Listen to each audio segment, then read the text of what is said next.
The author is now going to go on to talk about the things that are disliked, or we can say discouraged in prayer, which generally refers to those actions that all, if they're done, the prayer is still valid, but one by performing such acts, one's reward of the prayer is decreased, or you could say that one is stealing from the reward of the prayer by performing these disliked acts.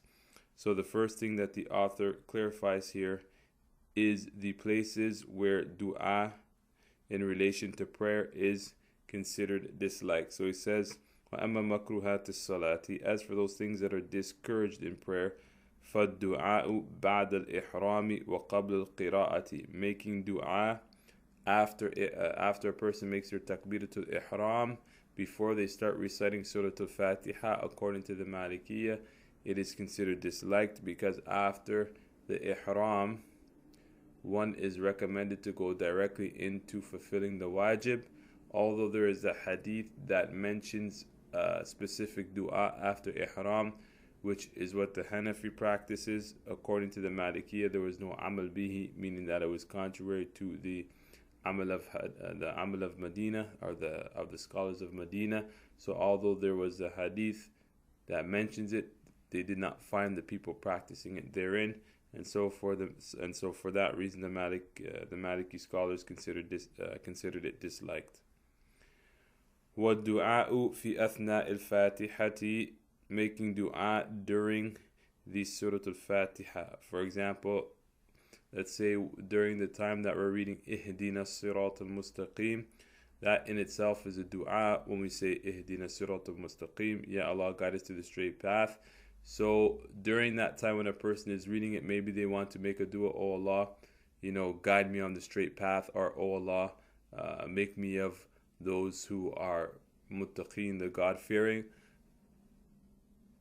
And so that's what he's referring to here, meaning that making a separate dua during the Fatiha that is not from the Fatiha, meaning a person making a specific dua because of something that they're listening to or that they hear recited in the Fatiha, is considered disliked. And then he says, وَأَثْنَاءِ السُّورَةِ, also during the surah. So after reading al-Fatiha during the surah, for example, if a person hears a description of the hellfire and then makes a dua to say, Ya Allah, save me from the hellfire, this is considered disliked, because takbiratul ihram, the general gist of what we just mentioned, talking about where it is not permissible to make dua during recitation, is because during the prayer we are recommended not to speak about anything that is outside of things directly related to the prayer, like the recitation. So for this reason and other similar reasons, the Malikis considered it disliked. Then he says, وَالدُّعَاءُ فِي الرُّكُوعِ وَالدُّعَاءُ بَعْدَ التَّشَهُّدِ الْأَوَّلِ. Then he mentions that dua fi ruku' is also disliked. And so making dua in ruku' is also disliked in our school, because in ruku' the place of the thing that is supposed to be done in the ruku' is the praising of Allah.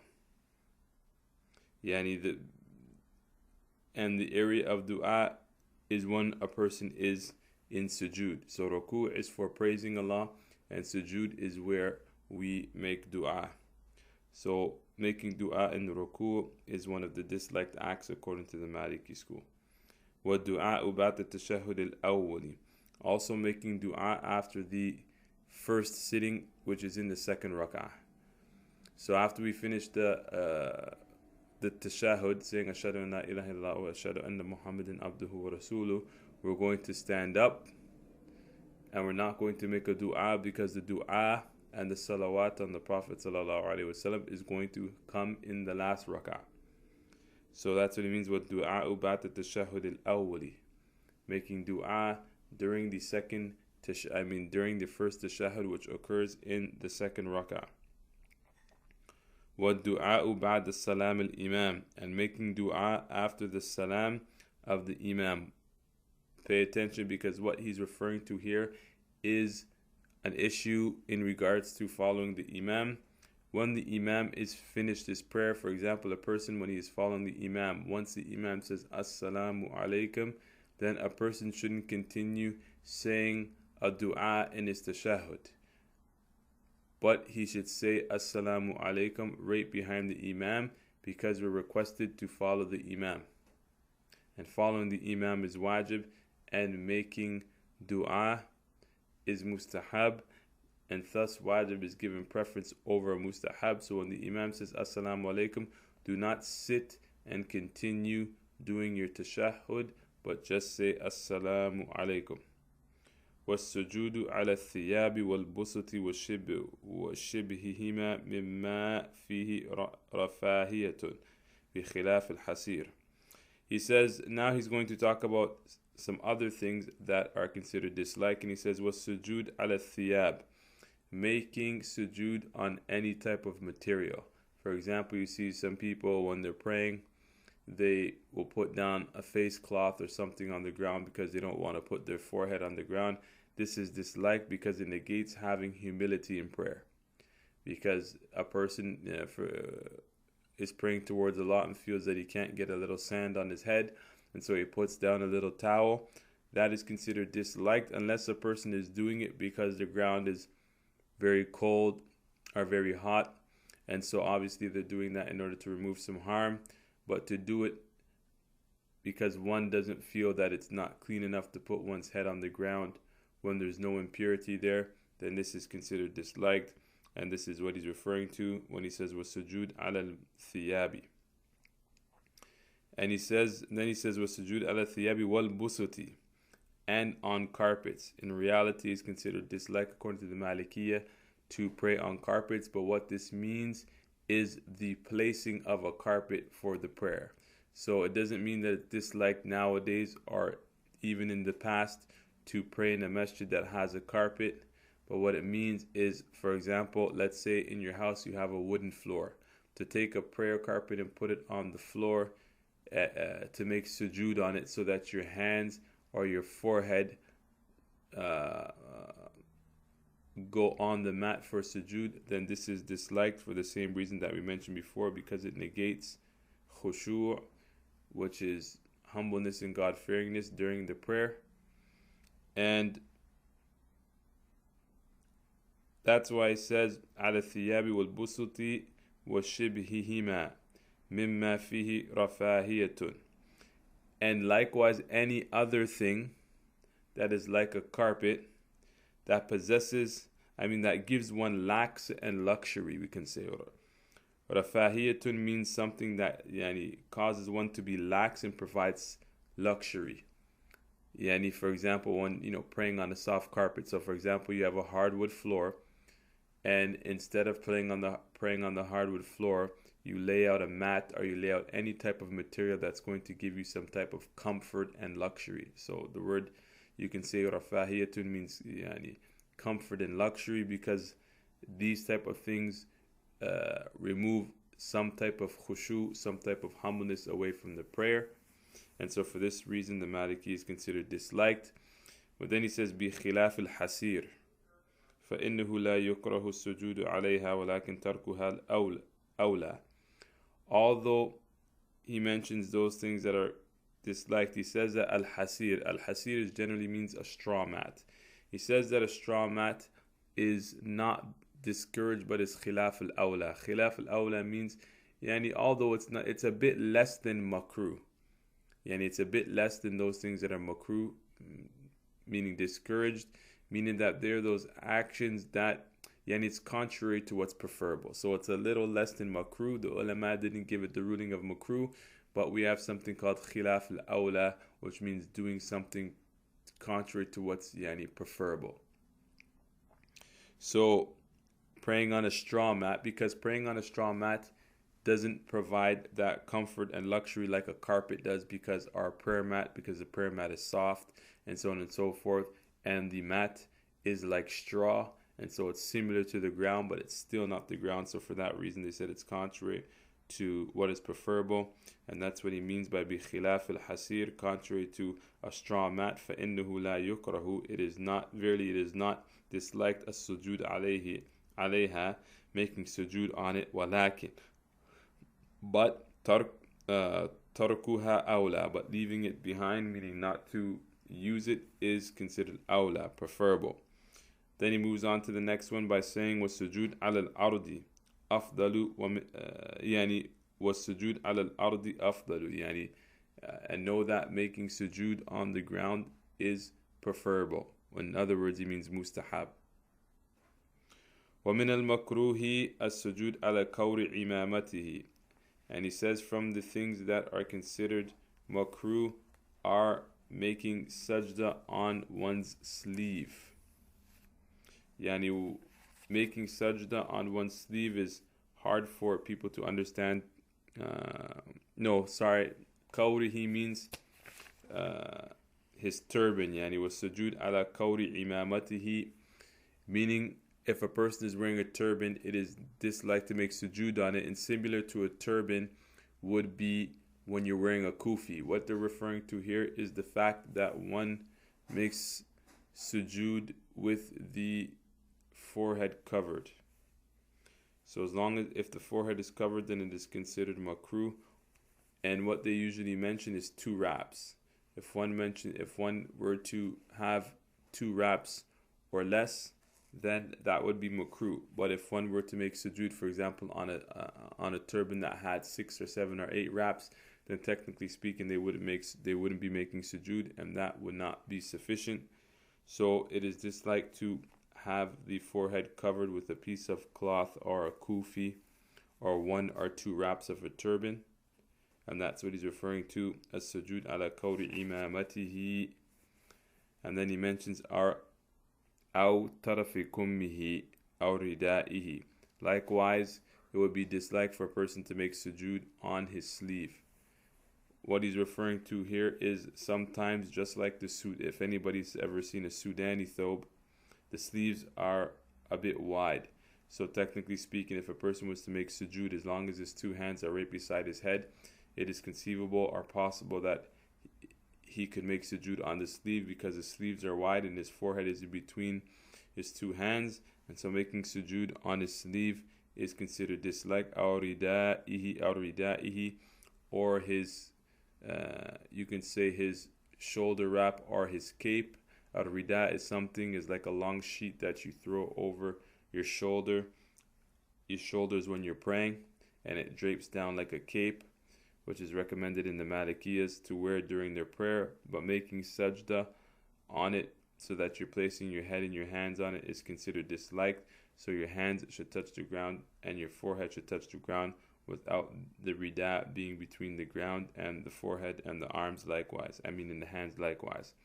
وَالْقِرَاءَةُ فِي الرُّكُوعِ وَالسُّجُودِ, reading Quran in ruku' was sujud, because the Prophet ﷺ said, نُحِيتُ أَنْ أَقْرَأُ الْقُرْآنُ رَاكِعًا أَوْ سَاجِدًا, I have been prohibited from reading the Quran during ruku' and sujud. So ruku' and sujud is not the place where qira'ah of the Quran is read, but qiyams, the standing, is the place where the Quran is read, and so that is disliked. So that's what he means when he says وَالْقِرَاءَةُ فِي الرُّكُوعِ وَالسُّجُودِ وَالدُّعَاءُ بِالْأَعْجَمِيَّةِ لِقَادِرٍ عَلَى الْعَرَبِيَّةِ. This one that he's mentioned here is something that's not specific to the prayer, it's general. But because dua is generally related to the prayer, he mentions it here. The issue that he mentions is making dua in a foreign language. For anybody who has the ability to speak Arabic, it's considered disliked. That's what he means by وَالدُّعَاءُ بِالْأَعْجَمِيَّةِ لِقَادِرٍ عَلَى الْعَرَبِيَّةِ. Yani for a person who has the ability to speak Arabic, it is disliked for him to supplicate to Allah in another language such as English or French. And the reason why it says لِقَادِرٍ عَلَى الْعَرَبِيَّةِ is because if a person didn't have the ability to speak Arabic or express himself in Arabic, then it's not disliked for him to make dua in to make dua in another language. But that is outside of prayer. Understand that inside of prayer, it is not permissible for a person to speak any language other than the Arabic language. If they were to read a dua during their tashahhud, then their prayers would be invalid, because there is no using a foreign language during the prayer according to the Maliki school. Then he mentions wal-iltifatu fi salati. Al-iltifatu fi salati means to look around in prayer. Simply to look around in prayer is considered disliked, although they mention that if a person were to look around out of forgetfulness, then it would be forgiven. But looking around in prayer is considered disliked. That's what he means by wal-iltifatu fi salati. So if a person is going to look towards the ground, then they should look to the ground. And if they're going to look straight ahead, which is a position in the Maliki school, to look straight ahead, then a person can look straight ahead. But if they choose to look straight ahead, then they shouldn't start looking down.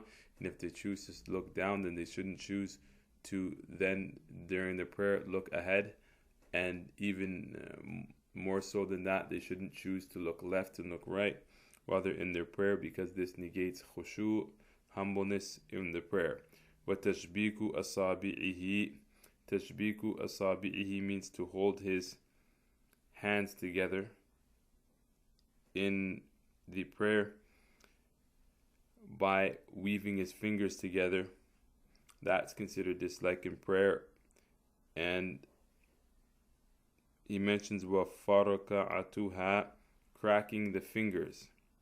Cracking the fingers, which is a bad habit, or cracking the knuckles, which you see many people doing in the prayer today. That is considered disliked, because all of that, just like what came before, what we mentioned before in terms of looking around in prayer, negates khushu' in prayer. And they say وَوَضْعُ يَدَيْهِ عَلَى خَاسِرَتِهِ, placing one's hands on the waist when they're praying, placing them on their hip. And they say that this is one of the the reason why it's disliked because this is the way that the Jewish pray. I have not seen it. I have not seen the Jewish people praying, but this is what is always mentioned in the books of Fiqh, that it is considered disliked because it is how the Jewish pray. وَإِقْعَاؤُهُ means is referring to a specific sitting position between the two sajdas. For example, you'll see some people when they sit in the prayer, they will sit, when they come up from the sitting position, they keep their toes upwards and they sit on the back of their heels. Sitting on the back of your heels in prayer is considered disliked. For example, when a person comes up from sujood, they put their toes standing up, and then when they're sitting back, their buttocks is sitting on the back of the heel of the feet. This is considered disliked. It is also disliked to take the top of the feet and lay them outward, and so that you're sitting back on the bottom of your feet. All of these things are what we consider ik'a. So these type of sitting positions are considered disliked. Either a person stands his feet up by putting his toes up, so that when he sits back between the two sajdas, or when he's doing his tashahhud, his buttocks is on the heel of the feet. Or another form of ik'a is when the top of the feet are face down on the ground, and the person's buttock is sitting on the bottom parts of the feet. Then he goes on to mention وَتَغْمِيدُ عَيْنَيْهِ, closing one's eyes during the prayer, as if it necessitates that one is getting close to their Lord. This is also considered disliked, because there is no instruction in the Sharia or nothing that necessitates that closing one's eyes makes one get closer to Allah. And so that was considered disliked. So that is considered disliked in prayer. Then he mentions وَوَضْعُ قَدَمِهِ عَلَى الْأُخْرَى, placing one foot on the other. Sometimes people do this when they're lazy. They'll take one foot and put it on the other. I've never seen it done in a prayer before, but sometimes people do it placing one foot on top of the other in prayer. Sometimes when they're too lazy to stand up for qiyam, then they'll put one foot on top of the other and then switch back and forth. وَتَفَكُّرُهُ بِأَمْرٍ دُنْيَوِيٍّ,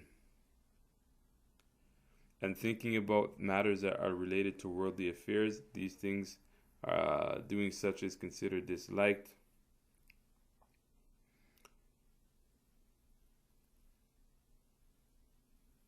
These things are considered disliked because, once again, they negate khushu' in prayer and occupy one with matters that one should not be occupied with, because during the prayer one should be focused on their Lord, and so focusing on the dunya negates the fact that one is supposed to be focusing on his Lord. Then he goes on to mention وَحَمْلُ شَيْءٍ بِكُمِّهِ أَوْ فَمِهِ وَعَبَثٌ بِلِحْيَتِهِ, or carrying anything in his sleeves or in his mouth that is distracting.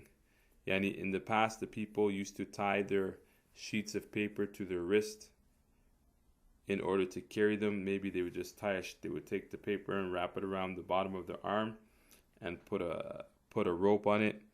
And so that's what he means by kummihi, holding things in your sleeves that will distract you when you're praying, so that when you're moving your hands up and down, then you'll hear sounds or will cause some type of distraction, or holding something in your mouth. They mentioned in the books of fiqh that sometimes the people used to hold some of their money in their mouth. Today, technically speaking, nobody does that, but we can give another example of a person praying with a toothpick in his mouth or a miswak in his mouth is considered disliked because it's distracting, and it stops one from properly reciting the Quran or any type of thing that he has to read in prayer. And so he mentions waham, that's what he means by wahamlu shay'in bi kummihi aw famihi, yani holding something in his sleeve or holding something in his mouth. Wa abathun bi lihyatihi, and also playing with his beard in prayer. Some people have this habit to twist their beard when they're praying. This is considered disliked because, again, it negates khushu'. Now the issue that he's going to mention is the issue of reading Bismillah wa a'udhu billah in the prayer. And he says wal mashhur, meaning the famous opinion, the sound opinion according to the Malikiyah concerning fil basmalati wa ta'awudhi, meaning saying Bismillah at the beginning of the prayer after the takbir, and a'udhu billahi minash shaitan, is makruh fil farida duna nafila. It's considered disliked it is considered disliked to read these two in the fard prayer. So in the fard prayer, as soon as you say your takbir, you go right ahead and you start reading your Surah Al-Fatiha without saying A'udhu Billahi Minash Shaitanir Rajeem and without saying Bismillah. But it is permissible in nafila, are perfectly fine in nafila. وعن مالك قول بالإباحة, and although that is the mashhur opinion, there is an opinion from Imam Malik that says even in Farida it's considered permissible. Then he goes on to clarify وعن ابن مسلمة أنها مندوبة. He's going to mention that some of the companions of Imam Malik held a contrary opinion on this matter, and he says وعن Ibn Maslamata, a companion of Imam Malik, أنها mandubatun, he was of the opinion that it was mandub, meaning that it was mustahab, it was recommended or encouraged. وعن Ibn Nafi'in wujubuha, and from the companion Ibn Nafi', he was of the opinion that it was obligatory to read the Basmalah. So closing up the section, the author says فَإِنْ فَعَلَ شَيْءٍ مِنَ الْمَكْرُهَاتِ فِي صَلَاتِهِ كُرِهَ لَهُ ذَلِكَ وَلَا تَبْطُلُ صَلَاتُهُ وَاللَّهُ أَعْلَمُ. So he says, and if a person were to do any one of these things that are disliked, فَعَلَ شَيْءٍ مِنَ الْمَكْرُهَاتِ فِي صَلَاتِهِ كُرِهَ لَهُ ذَلِكَ, it is disliked for him to do so. وَلَكِنْ, it does not nullify his prayer. And that's what he means when he says وَلَا تَبْطُلُ صَلَاتُهُ, meaning in his prayer is not invalid by doing a disliked act, although some of the thawab is decrease from his prayer. And then he says, Wallahu a'lam. Allahumma salli ala Sayyidina Muhammad wa ala alihi wa sahbihi ajma'in.